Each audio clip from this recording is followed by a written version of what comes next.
Hi, welcome to another edition of the McEnulty Method, where financial expert Frank McEnulty shares his knowledge and insights with the rest of us so we can live a life that is as free as possible from any financial worries or constraints.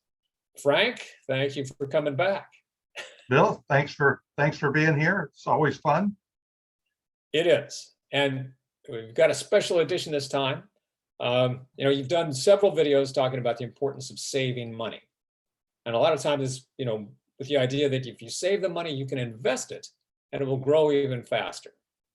But we've had a lot of people contact us saying, that sounds great, but I know nothing about investing. How do I invest? Where do I invest? Who do I talk to? What should I do? So I'm hoping you can give us all a little bit of insight on just how we can and should invest our money. Bill, that's a great question.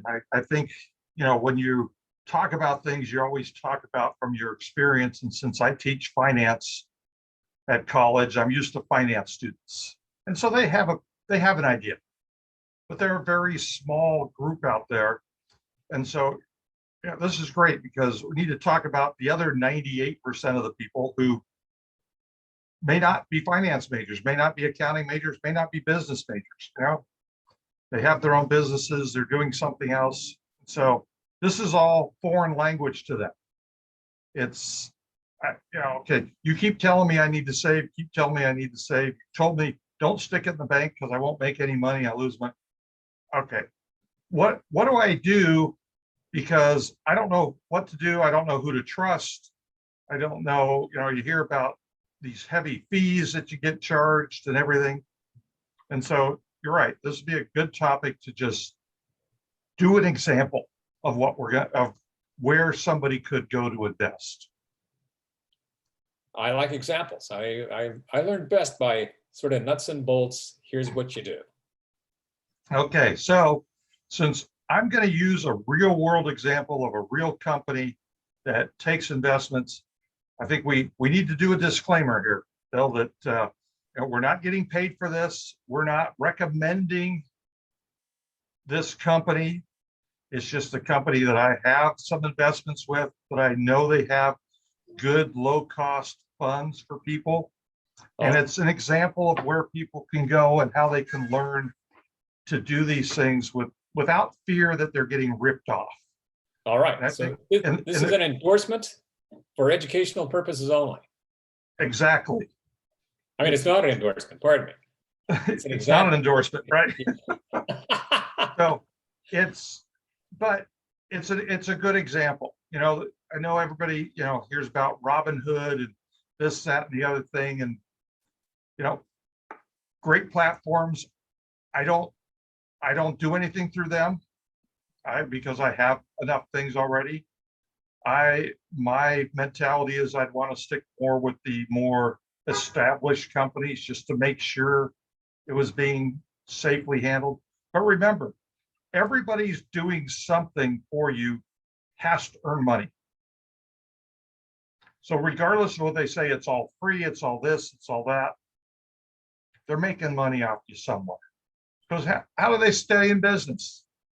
So, I want to use today, I'm going to share my screen. So this is going to get a little more didactic, I guess is the word, than normal, than what we do.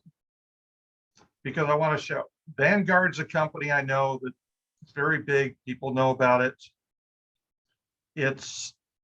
They built their business on having low costs, which I think is important because you don't want to make 4% and have to give them 3%. So they're making more than you. So, I typed in vanguard.com. Of course, then it took me to this investor portal for Vanguard. It's like their sites. Well, personal investors, retirement plan participants. Okay, we're not talking to institutional investors here. We're not talking to financial professionals or global sites, so we don't need to do that. We're just going to go to personal investors. All right.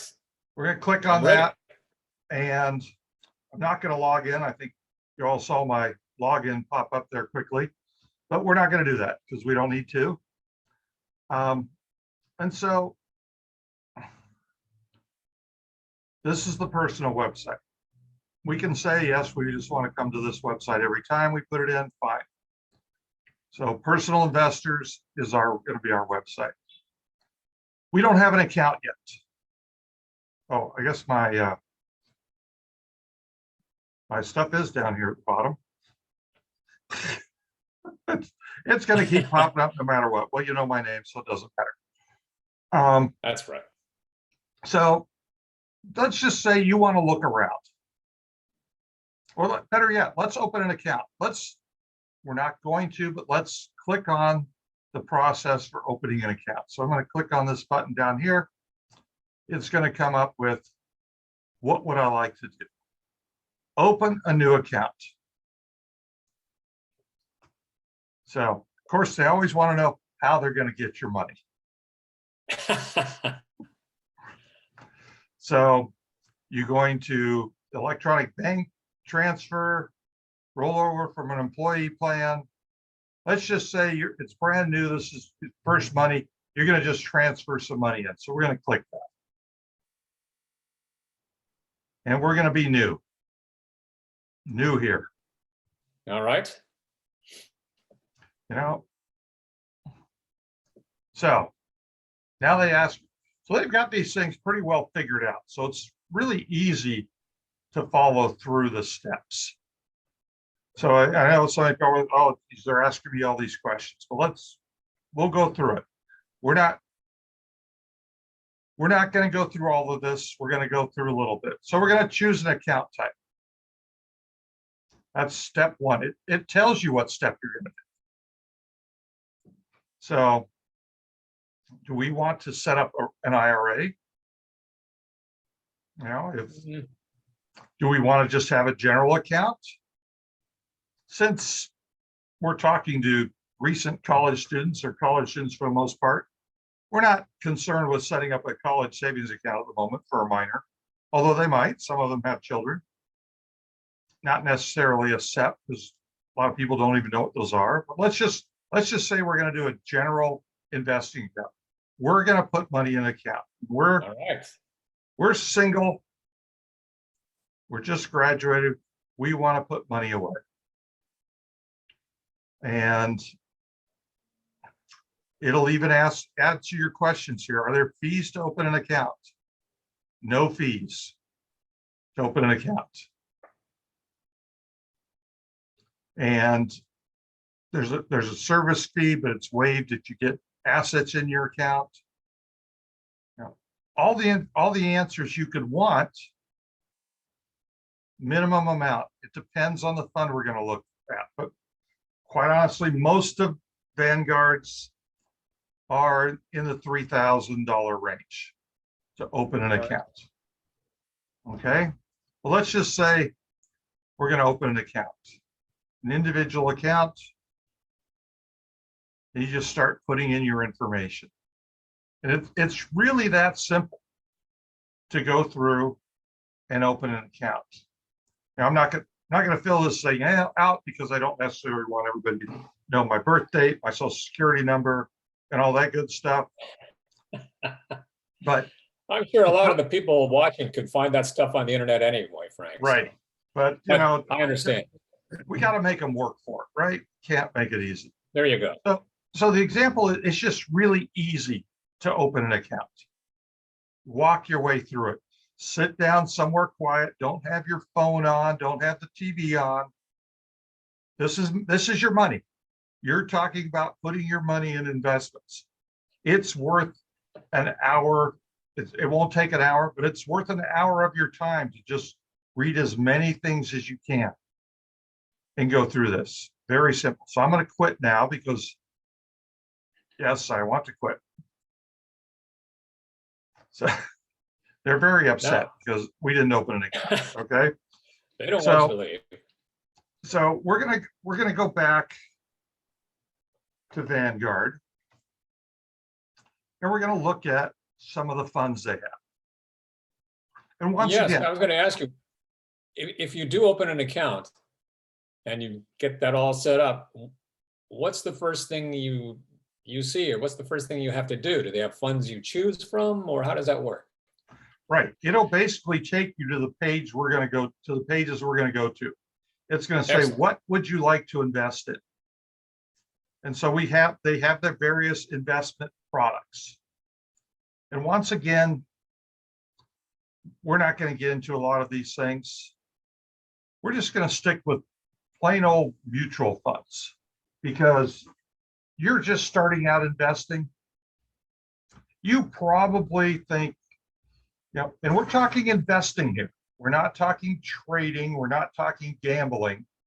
We're not talking, we're going to try to find the next GameStop and make $1 million in our first 2 months of investing. No, we're putting money away for the next 30, 40 years. So that when 40 years from now, when we need that $1 million, we'll have it. We'll have two, we'll have three. Because remember, we went through the chart showing how if you just leave the money alone and it grows, you'll do very well. So, but now you're going to say, well, what mutual fund? How do I know what to pick? Well, yeah, my guess is they have a few to choose from. So walk us through this. I'm kind of excited to see what how this works.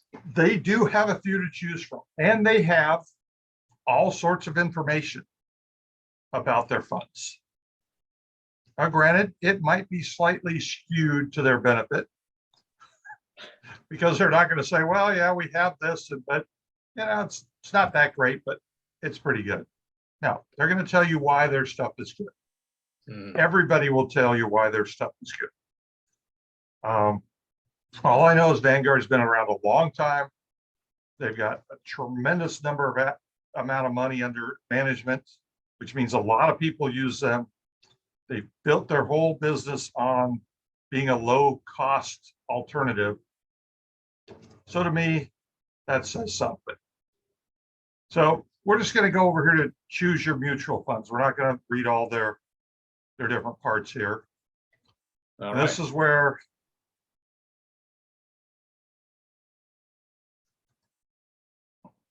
okay, why is it not? Oh, hang on. It's not bringing up the different mutual funds that I wanted. Okay, well, browse Vanguard's complete fund lineup. Well, there's 130. Wow. Okay, that's a lot of funds to choose from. Okay, so my advice, you're investing for the long term. You're new to this. Go with something that's got a long-term outlook that invests in large companies. The 3Ms, the Apples, the Amazons of the world that probably aren't going to go away. Right. Look at those. So we're not interested in doing this to put our money in money market funds. We're not looking at bond funds particularly at this point. This investment grade is still bonds, so we're going to keep going down. We're talking below investment grade, high yield corporate, tax exempt, now all bonds, bonds, bonds. Now we're coming down to more growth funds. And so different ideas you can do. This is where it might take you a little time to look at a few things and see what you like. So say you're investing and you say, well, I'm not going to touch this money for over 30 years.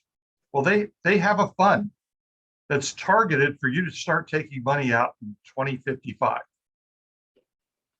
That's brilliant. But you say, well, geez, what's in that fund? Well, let's click on it.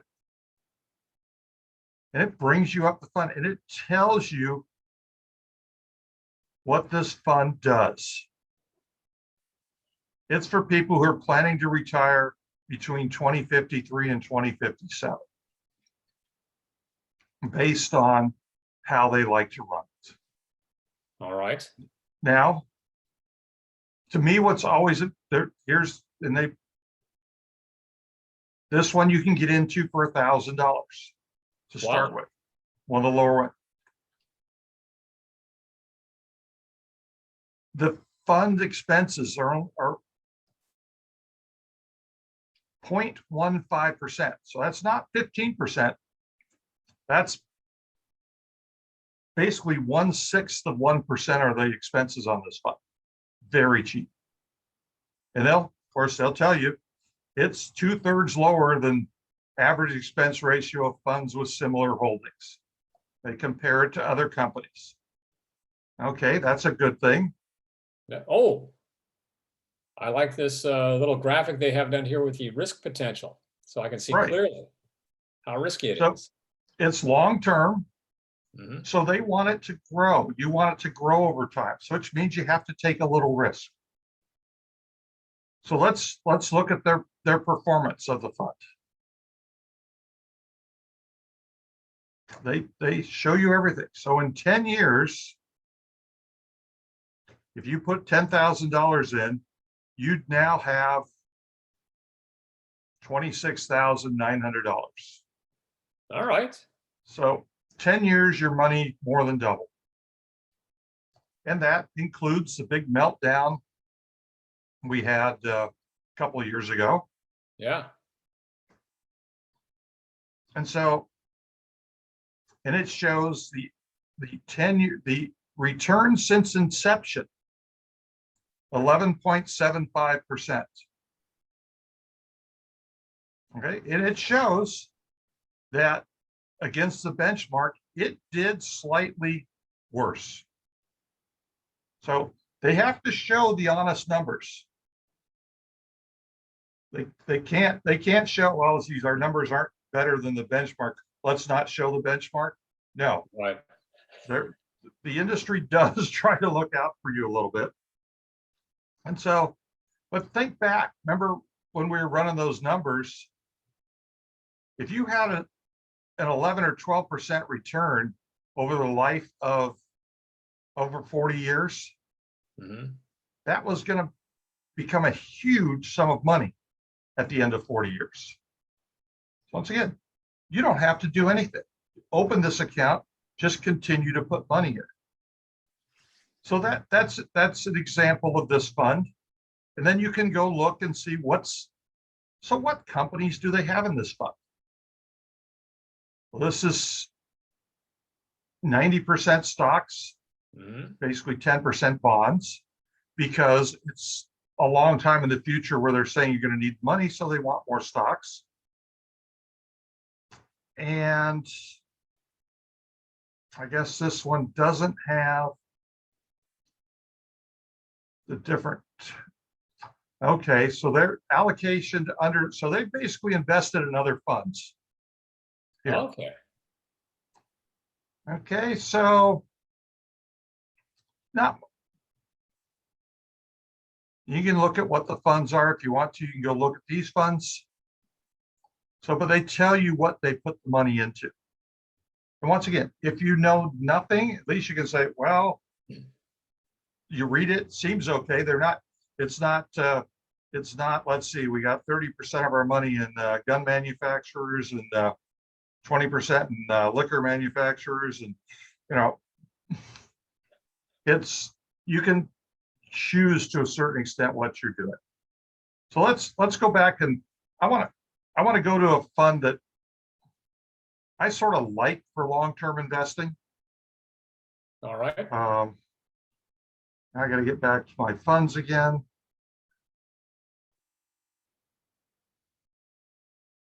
Oh, see, even I have trouble finding my way around. Oh, that's because I've got to choose my mutual fund. There we Go go. back down here, browse Vanguard's complete fund lineup. If I was a computer expert, I'd be doing something else. So we're going to go down. Those were the balanced funds. Then you can have conservative growth. And this is a really good example here where you can tell, I want really conservative growth. Well, it's got a 7% annual return for the last 26 years. Nice and steady. Now, little more risk, 8.65. Life income, so this is paying more income, 6.25. Different things you can have, but all the information's here. traditional funds, global. What I'm going to suggest to people is they find a large cap fund. It invests in the big companies, the household names. It's a way to get started where you feel comfortable doing this. You're not investing in a fund that invests in a bunch of companies you've never heard of before. Now, granted, some of those companies you've never heard of before will be the next, Apple, Amazon, Alibaba, but you're getting started out. You want to be conservative. You want to feel comfortable, so you'll keep putting money in. What I would hate to have happen is you jump into this, you go, I'm going to save, you're all gung-ho, you put your money into some weird thing that somebody convinced you to do, and the next month your money's half gone. No, I get it. It's like building anything. You start with a nice solid foundation. Right. So large cap US stock fund. I like dividends, so I'm just going to show this fund because that's what I like. You can see it's only been around 7 years, but it's got a 12.74% appreciation over that time. Wow.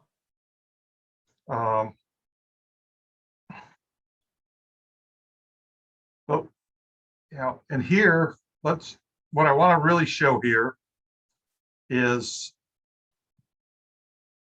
so it tells you how it's spread. So this is across industry. It's got 3% basic materials, consumer staples, banks, healthcare. It's got a little bit of everything. So you're really recovering the market. Here's their 10 biggest holdings: Microsoft, Sure. JP Morgan Chase, Johnson & Johnson, Walmart, Visa, United Healthcare, Home Depot, Procter & Gamble, Comcast, Coca-Cola, the big ones. Yeah. The big ones that have been around a while and they keep growing. And those 10 largest companies contain 31.2% of total assets.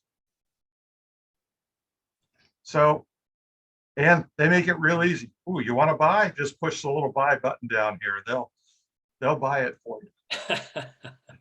It's all about making it easy. They don't want you to go away and not do something. Well, So I like easy. So, most people do. But I really want, I think we've probably given people enough right now for today. Mm-hmm. But I wanted to show, and it's a great question. I know nothing. How do I do this? This is how. There's lots in and we can talk about other ways to do it, but remember, these online setups are usually have lower costs because they don't have a lot of people involved in the process. As soon as you start talking to real people, they got to get paid too, right?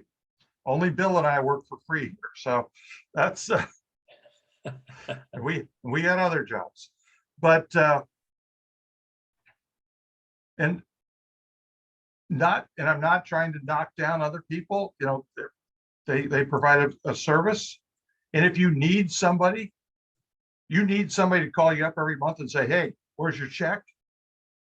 Then I think paying them the fee, their little fee to do that, to set up your account and manage it, that's a good idea, because the whole goal here is to get you to start putting away money and make it a habit and keep doing it month after month after month until it's an afterthought. You don't even think about it anymore. It just happens. You pay yourself first by investing. Well, that sounds good to me. Let me get out of this. I'll stop sharing. All right. I think that maybe in a future video, you could take a look again at a lot of those different funds that they had and kind of give us the difference between each one.